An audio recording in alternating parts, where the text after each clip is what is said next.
এই নির্বাচন না, এটা হলো অশান্তির আগুন। জামাত এনসিপি যদি জায়গা, তাহলে মনে করি যে এটা আবার পাকিস্তান হবে। আমি মনে করি মোটামুটি ভাবে যদি বিএনপি আসে তাহলে দেশ নিরাপদ থাকবে। যে পরিবেশ রাজনীতির মাঠে, আমি মনে করি এটা সুস্থ হবে না। এটা অশান্তির আগুন। এই নির্বাচন না, এটা হলো অশান্তির আগুন। এটা যে বিভিন্ন সার্বিক পরিস্থিতি নিয়ে মানে অশান্তি। নির্বাচন মাঠ এমন অশান্তি, কারো কেউ ইজ্জত দেয় না, সম্মান দেয় না, ঠিক আছে।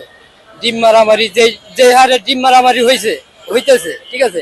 আমরা ঢাকা শহর যারা বসবাস করি, আমাদের নিত্য খাওয়ানটা হইলো ডিম, ঠিক আছে। এখন এই কথার কেন্দ্র করে ডিম মারামারি চলতেছে। এখন ভবিষ্যতে কি আমরা এই ঢাকা শহরকে ডিম খাইতে পারবো কিনা, ডিম এই অল্প পয়সায় 10 টাকা 12 টাকা ডিম কিনে খাইতে পারবো কিনা, এটি তো অসন্দেহ।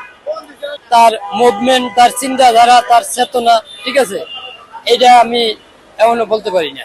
তার কি আগে 2001 সালে তার যেই মুভমেন্ট ছিল, যে চিন্তাধারা ছিল, ওইখান থেকে যদি বাইরে আসতে পারে তাহলে ভালো। আর যদি আগের মতন থাকে তাহলে তো এটা সবার জন্য খারাপ। কথাটা বুঝলেন? 2001 সালে যেমন তার যে চিন্তা চেতনা ছিল, ভাবনা ছিল, ঠিক আছে, ওইটা ছিল একটা খারাপ। এখন ওই কালচার থেকে যদি বাইরে আসতে পারে, যদি সাধারণ জনগণ নিয়ে ভাবে, দেশ নিয়ে ভাবে, তাহলে ভালো। এটা আমি ভালো সাধুবাদ জানাই।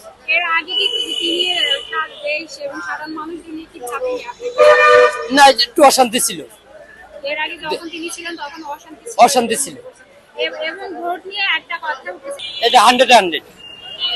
দেশের জন্য তারেক রহমানের কাছে প্রত্যাশা থাকবে একটাই, অতীত ভুলিয়া গিয়া সুন্দরভাবে দেশ পরিচালনা করেন। আপনার মা 3 বারের প্রধানমন্ত্রী ছিল, আপনার ভাবে এই দেশের স্বাধীনতার ঘোষক ছিল, ঠিক আছে।